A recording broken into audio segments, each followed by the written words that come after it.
கிறிஸ்து இயேசுவினாலே ஜெயம் கொடுக்கிற பிதாவாகிய தேவனை தோத்தரிக்கிறேன்.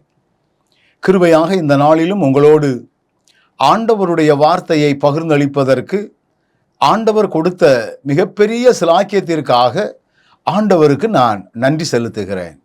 நாம் ஜெபித்து தேவனுடைய வார்த்தைக்கு நேராக கடந்து செல்வோம். அன்பு நிறைந்த ஆண்டவரே, ஆசீர்வாதமான இந்த நல்ல நேரத்திற்காக நன்றி செலுத்துகிறோம். இந்த வேளையிலும் எந்த காரியங்களை வேத வசனத்தின் மூலமாக நாங்கள் அறிந்து கொள்ள வேண்டும் அல்லது புரிந்து கொள்ள வேண்டும் என்று நீர் விரும்புகின்றீரோ அந்த வார்த்தைகளினால் எங்களை வழிநடத்த நீர் போதுமானவராக இருக்கிறீர். அதற்காக நன்றி செலுத்துகிறோம். விடுதலையோடு உம்முடைய வார்த்தைகள் கடந்து வருவதாக. உம்முடைய வார்த்தைகளுக்கு விரோதமாக இருக்கிற பொல்லாத கிரியைகளை உயிர்த்தெழுந்த இயேசுவின் நாமத்திலே கடிந்து ஜெபிக்கிறேன். கிருபையும் இரக்கமும் கூட இருக்கட்டும். உயிர்த்தெழுந்த இயேசுவின் நாமத்தில் ஜெபிக்கிறேன், ஜீவனுள்ள நல்ல பிதாவே, ஆமென். மறுபடியும் இயேசுவின் நாமத்திலே நான் உங்களை வாழ்த்துகிறேன். சாம்பர் புதன் அப்படி என்று சொல்லி வருடத்திலே ஒரு நாளை திருமண்டலங்கள் ஒழுங்கு செய்யப்பட்டிருக்கிறது. ஏன் அந்த சாம்பர் புதன்கிழமை என்றால், அந்த நாளில் இருந்துதான் ஆண்டவருடைய பாடு மரண நாட்களை அதிகமாக நாம் நினைப்பதற்கும், இந்த நாட்களிலே நாம் இன்னும் ஆண்டவரோடு கிட்டி சேர்வதற்கும், அதிகமாக வேத வசனங்களை கேட்பதற்கும் இந்த நாட்கள் நமக்கு கொடுக்கப்பட்டிருக்கின்றன.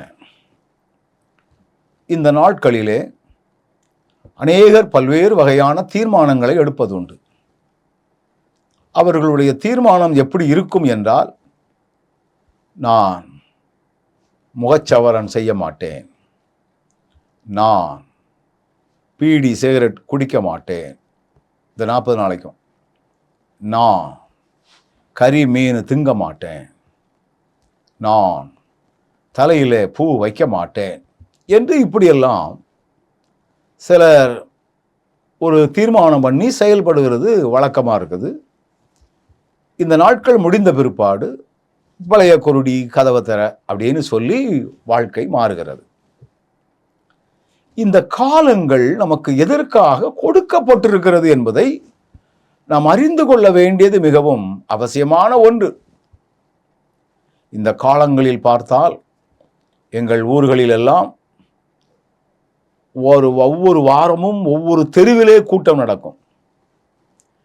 அந்த தெருவிலே யார் அதிகமாக சாப்பாடு போடுறா, அந்த தெருக்காரன் என்ன சாப்பாடு, இந்த தெருக்காரன் என்ன சாப்பாடு, இப்படி இப்போ மாறி போச்சுது. மற்ற நாட்களிலெல்லாம் ஆலயத்திற்குள் நடக்கக்கூடிய கூட்டங்கள் இப்பொழுது தெருவில் நடக்கும். ஆனால் ஆலயத்தில் நடக்கக்கூடிய கூட்டத்தை விட தெருவில் நடக்கக்கூடிய கூட்டம் ஜாஸ்தி ஆயிரும். ஆரம்பத்திலே குறைவாக இருந்தாலும் சாப்பாடு பங்கு வைக்கும் பொழுது கூட்டம் அதிகமாகிவிடும். இந்த நாட்களிலே நிறைய திருமண்டலங்களிலே ஒவ்வொரு வாரமும் கன்வென்ஷன்கள் எல்லாம் ஒழுங்கு செய்யப்பட்டிருக்கிறது. அடியேன் கூட ஒரு 6 வகையான திருமண்டலங்களுக்கு செல்லக்கூடிய வாய்ப்புகளை ஆண்டவர் கிருபையாக கொடுத்திருக்கிறார். அப்ப இந்த நாளில் நம்ம எதை அதிகமாக முக்கியத்துவப்படுத்தணும் அப்படிங்கிறது தான் நமக்கு மிக முக்கியமான ஒன்று. என கண்பானவர்களே, நாம் ஒரு வீட்டிலே குடியிருக்கிறோம். 2 வருடங்களுக்கோ 3 வருடங்களுக்கோ ஒரு முறை நாம் அந்த வீட்டை எல்லாம் சுத்தம் பண்ணி வெள்ளை அடிப்போம். அங்கங்கே பிஞ்சி போனதை உடைஞ்சி கிடக்கிறதெல்லாம் சரி பண்ணுவோம். அதுக்கு ஆங்கிலத்திலே ரெனோவேஷன் என்று சொல்லுவார்கள், சரி பண்ணுதல். சில நேரங்களில் நம்ம எல்லாம் கார் வச்சுருப்போம். இந்த கார் 2 வகை இருக்குது. ஒன்று ஓன் யூஸ், இன்னொன்று வாடகைக்கு வைக்கிற கார். இந்த வாடகைக்கு வைக்கிற காரெல்லாம் வருஷத்திற்கு ஒரு முறை எஃப்சி காட்டணும், அடிக்கடி சர்வீஸ் பண்ணணும். அது வாட்டர் சர்வீஸ்ன்னு சொல்லுவாங்க. இந்த சர்வீஸ் பண்ணால் வண்டியினுடைய வெளித்தோற்றம் ரொம்ப ஜோராக இருக்கும். எஃப்சி காட்டினா அது உள்ளுக்குள்ளே நிறைய இன்டீரியர் பார்ட்ஸ் எல்லாம் சரியாக இருக்குது, எல்லாம் ஒழுங்காக வேலை செய்தால் எல்லாத்தையுமே சரி பண்ணக்கூடிய காலம். இதெல்லாம் செஞ்சாதான் வண்டி ஒழுங்கா ஓடும். அதே போலதான் கிறிஸ்தவ வாழ்க்கையிலும் இந்த காலங்களை நாம் இதற்கென்று பயன்படுத்தி கொண்டால் உண்மையாகவே நம்முடைய ஆவிக்குரிய வாழ்க்கை, சரீரப்பிரகாரமான வாழ்க்கைக்கு எத்தனையோ முயற்சிகளை எடுக்கிறோம். நம்முடைய ஆவிக்குரிய வாழ்க்கையிலும் இப்படிப்பட்ட சில காரியங்களை நாம் செய்வதற்கு நாம் முற்பட வேண்டும். இந்த காலம் 3 காரியங்களை நான் உங்களுக்கு ஞாபகப்படுத்த விரும்புகிறேன். 1, இது செப்பனிடும் காலம் அல்லது செவ்வைப்படுத்தும் காலம். வயல்களிலே விவசாயம் பண்ணும் பொழுது ஒரு பருவம், இவன் நெல்லை போட்டு அறுத்தாச்சு அப்படின்னா அடுத்த பருவத்திற்கு அதையெல்லாம் உழுது கிழுது காய போட்டு அது பூம்பயிர் போடணுமா, அல்லது குளத்திலேயோ கிணத்துலையோ தண்ணீர் அதிகமாக இருந்தால் நெல் போடணும்னா அந்த வயல்களை எல்லாம் பக்குவமடைய செய்யணும். ஏன்? அப்பனாதான் அடுத்த மகசூல் நமக்கு தருவதற்கு அது வசதியாக இருக்கும்.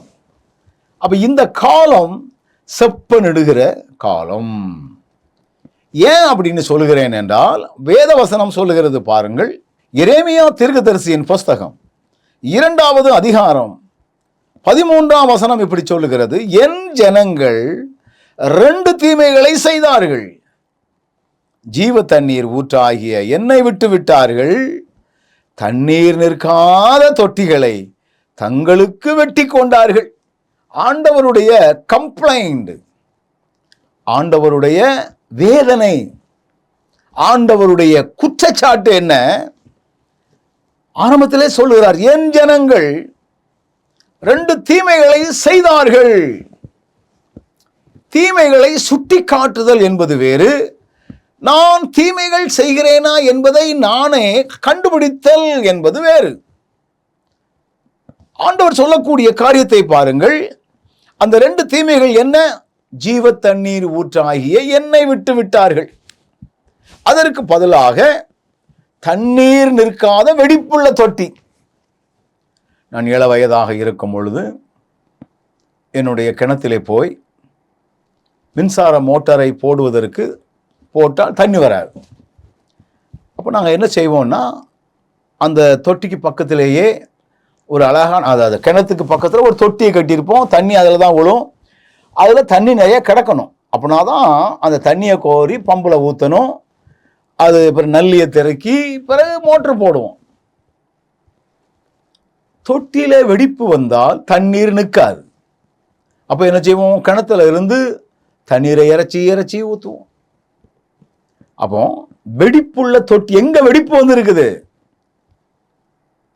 அந்த வெடிப்புள்ள தொட்டியில ஆண்டவர் எதை சொல்றாருன்னா, ஆண்டவரை விட்டு நாமவே நம்முடைய சுயநலத்தோடு ஆண்டவர் விரும்பக்கூடிய காரியங்களை செய்யாதபடி, ஆண்டவருடைய சித்தம் திட்டம் என்ன என்பதை அறியாதபடி நாமவே நமக்கென்று சில காரியங்களை தெரிந்து கொண்டு செயல்படுத்துகின்ற ஒரு காரியம் நமக்குள்ள இருந்துச்சுன்னா உட்காந்து நம்ம செப்பனிடணும். ஆண்டவரே, இதுல சொல்றார் பாருங்க, என்னை விட்டு விட்டார்கள். நான் எந்தெந்த இடத்திலெல்லாம் ஆண்டவரை விட்டு விட்டேன். லாபகரமான சில காரியங்கள் வர வேண்டும் என்றால் நம்ம உண்மையை விட்டுருதோம், பொய் பேசுறோம். நிறைய பொய் பேசினாதான் நம்முடைய வியாபாரத்தில் வருமானங்கள் கொளிக்குது. வருமானம் வரணுங்கிறதுக்காக தேவன் விரும்பத்தகாத சில தொழில்களை துணிகரமாக நம்ம செஞ்சிருந்தோம். போதை போடுகிறவன் தங்களை தாங்களே கெடுத்துக் கொள்ளுகிறான். நான் ஒரு குடிகாரனாயிருந்தால் நான் குடிக்கிற குடியினாலே என்னை மட்டுமே நான் கெடுத்துக் கொள்ளுகிறேன். ஆனால் அவைகளை தயாரிக்கிறவர்கள் மற்றவர்களை கெடுக்கிறார்கள். இதெல்லாம் தனியா உட்கார்ந்து என்னுடைய வருமானங்கள், என்னுடைய லாபகரமான காரியங்கள் எல்லாம் எப்படி இருக்கிறது? தேவன் விரும்பக்கூடிய முறைகளிலே இருக்கிறதா? அல்லது ஆண்டவரை விட்டு இந்த உலகத்தில் இப்படியெல்லாம் பண்ணாதாயா நம்ம கோடி கோடியா சம்பாதிக்க முடியும், யாராவது கேட்டாச்சுன்னா நம்ம அதுக்கு ரூபா கொடுக்க முடியும், ஆலயம் கட்டுவதற்கோ இன்னும் பல மிஷினரி ஊழியங்களுக்கோ சுவாதீன ஊழியர்களுக்கோ அள்ளி அள்ளி கொடுக்கணும்னா வருமானம் வரணும்ல ஐயா. அந்த வருமானம் எப்படி வந்தாலும் ஆண்டவரை விட்டு வேறு எந்த வகையிலே நமக்கு வருமானங்கள் வந்தாலும் அவைகள் சாபக்கேடானவைகள் தான். அதனாலதான் ஆண்டவர் சொல்றாரு, இந்த காலத்தில் உக்காந்து உங்களை நீங்கள் செப் பண்ணிடுங்க. உங்களுடைய செயல்பாடு எப்படி இருக்கிறது, உங்களுடைய வருமானங்கள் எப்படி இருக்கிறது அப்படிங்கிறத நீங்கள் செப் பண்ணிடுங்க. சில காரியங்களை துணிகரமாக வெளிப்பிரகாரமாகவே செய்கிற மக்கள் இருக்கிறார்கள். இதெல்லாம் இந்த காலத்தில் நம்ம செப் பண்ணிடணும். ரெண்டாவது, இது தற்பரிசோதனை செய்கிற காலம். தற்பரிசோதனை, நிறைய வகையான பரிசோதனைகள் இருக்கிறது. இதுல ஒண்ணுதான் தற்பரிசோதனை, என்னை நானே பரிசோதித்துக் கொள்வது. என்னுடைய பிள்ளைகளோ என்னுடைய உறவினர்களோ அயல் நாடு செல்ல வேண்டும் என்றால் சில ஃப்ளைட்டில் 30 கிலோ, சில ஃப்ளைட்டில் 40 கிலோ. நம்ம உள்ளூர் விமானத்திலே கொண்டு போக வேண்டும் என்றால் 15 கிலோ அப்படின்னு ஒரு கணக்கு இருக்குது. இப்போ நான் கொண்டு போக இருக்கக்கூடிய சூட்கேஸோ அல்லது வகையான லக்கேஜுகளோ எவ்வளவு இருக்கு அப்படின்னு சொல்லி நாங்கள் வீட்டில் உட்காந்து நெருத்து பார்க்கறது தற்பரிசோதனை. சில நேரங்களிலே நம்முடைய உடம்புல எவ்வளவு இனிப்பு ஏறி இருக்குது, எவ்வளவு அழுத்தம் இருக்கிறது எல்லாம் நம்ம சோதிச்சு பார்க்கறது தற்பரிசோதனை. அதுக்கு நிறைய பேக்கேஜ் உண்டு. நம்முடைய ஆவிக்குரிய வாழ்க்கையிலும் நாம் இந்த பேக்கேஜின் அடிப்படையில் என்னை நானே பரிசோதனை பண்ணி கொள்ள வேண்டும். இந்த காலம் அதுதான். நிறைய நேரங்களில் நம்ம அவன் தப்பு பண்ணுறான், அவன் இதில் பேசிட்டு அலைகிறான், இவன் தான் இதை கெடுத்து போட்டான், அவன் அதில் இப்படி மற்றவர்களுடைய தூசி தான் நமக்கு பெருசா தெரியும். நம்முடைய கண்களில் கிடக்கிற உத்திரத்தை கண்டுபிடிக்கின்ற ஒரு காலம் இது தற்பரிசோதனை காலம். என கண்பானவர்களே, இளையகுமாரனை பற்றிய ஒரு காரியத்தை ஆண்டவர் இங்கே சொல்லி இருக்கிறார். இவன் சுயமா சிந்திக்காததுனால, அப்பாவினுடைய வார்த்தைக்கு செவி சாய்க்காமல் துணிகரமா தகப்பனை விட்டுட்டு என்னாலும் வாழ முடியும், வாழ்ந்து காட்ட முடியும், உலகத்தை அனுபவிக்க முடியும் என்கிற எண்ணத்தோடு ஓடினான். ஒரு காலகட்டத்தில் எல்லாவற்றையும் இழந்து நிற்கிறான். ஒண்ணுமே இல்லாத நிலை, சாப்பாட்டுக்கே வழி இல்லாத நிலை. அப்பதான் லூக்கா 15:17 சொல்லுகிறது, அவனுக்கு புத்தி தெளிந்த போது அவன் தன் தகப்பனுடைய கூலிக்காரர் எத்தனையோ பேருக்கு பூர்த்தியான சாப்பாடு இருக்கிறது, நானோ பசினால் சாகிறேன். ஏன் எனக்கு இந்த பசி, ஏன் எனக்கு இந்த கடன், எனக்கு ஏன் இந்த வறுமை, எனக்கு ஏன் இது அப்படின்னு சில எதிர்மறையான காரியங்கள் நமக்கு நிகழும் பொழுதெல்லாம் நம்மை தற்பரிசோதனை செய்ய வேண்டும். நான் எந்த இடத்திலிருந்து விழுந்தேன், எந்த இடத்திலே தேவன் விரும்பாத காரியங்களை செய்தேன், எதிலே நான் துணிகரம் கொண்டேன். அப்போ நம்ம இப்படி ஒரு தற்பரிசோதனை செய்து கொண்டால் ஆண்டவரிடத்திலே நம்முடைய தவறுகளை எல்லாம் மன்னிப்பு கேட்கக்கூடிய எண்ணங்கள் நமக்குள்ளே வந்துவிடும். இதைத்தான் இளையகுமாரன் செய்தான். நான் எழுந்து என் தகப்பனிடத்திற்கு போய், தகப்பனே, பரத்துக்கு விரோதமாகவும் உமக்கு முன்பாகவும், 2 காரியம் சொல்றாரு பாருங்க. பரத்துக்கு விரோதமா, ஆண்டவரே நான் உமக்கு முன்னால பாவம் செஞ்சிட்டேன், அந்த ஒன்றை கூட சொல்லியிருக்கலாம்.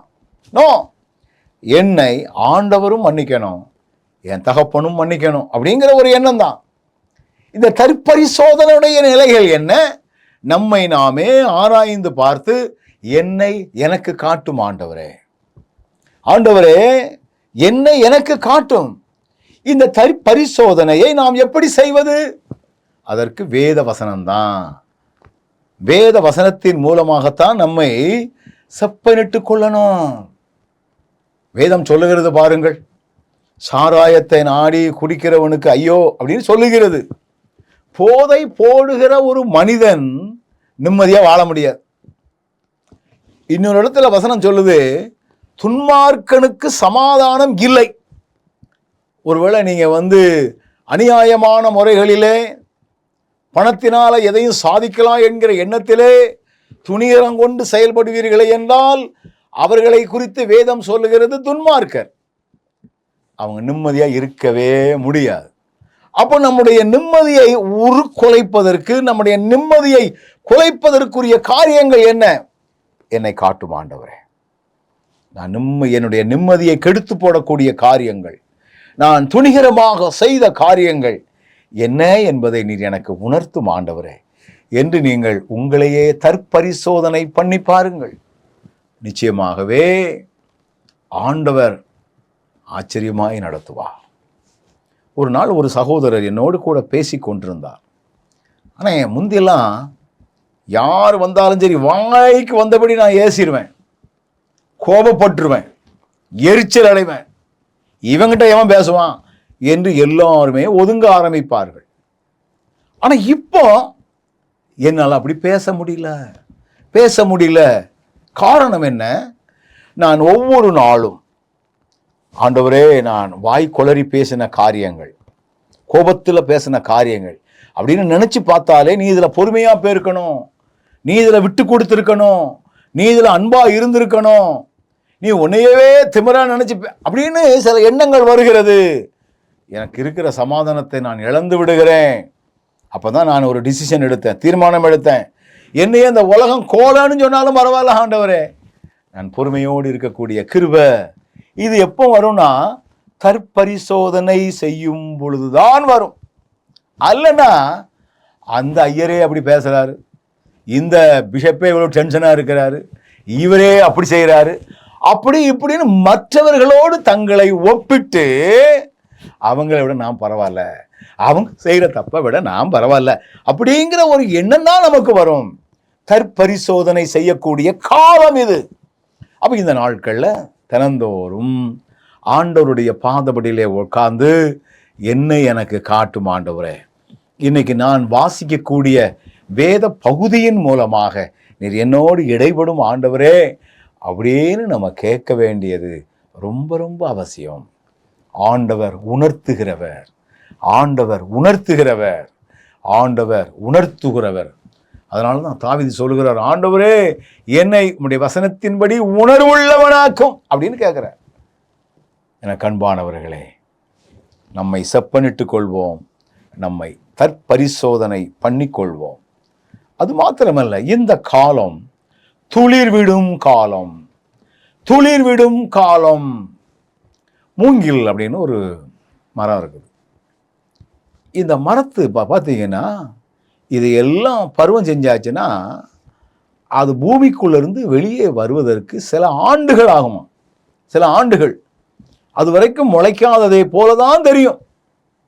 ஆனால் அந்த ஒரு 3 வருஷம் 4 வருஷம் கழித்து மொத்தமாக மேலே வரும் அப்படின்னு சொல்லி அந்த மூங்கிலை பற்றிய ஒரு விவரம் சொல்லுகிறது. இப்போ இந்த காலம் இது நமக்கு துளிர் விடக்கூடிய காலம், ஒரு புதிய வாழ்வை பெற்றுக்கொள்ளக்கூடிய காலம், புதிய பருவத்தை அடையக்கூடிய ஒரு காலம். இது மங்கி போகிற ஒரு காலம் அல்ல. அப்ப இந்த துளிர்விடும் காலம், ஒரு வசனம் வருகிறது பாருங்கள்.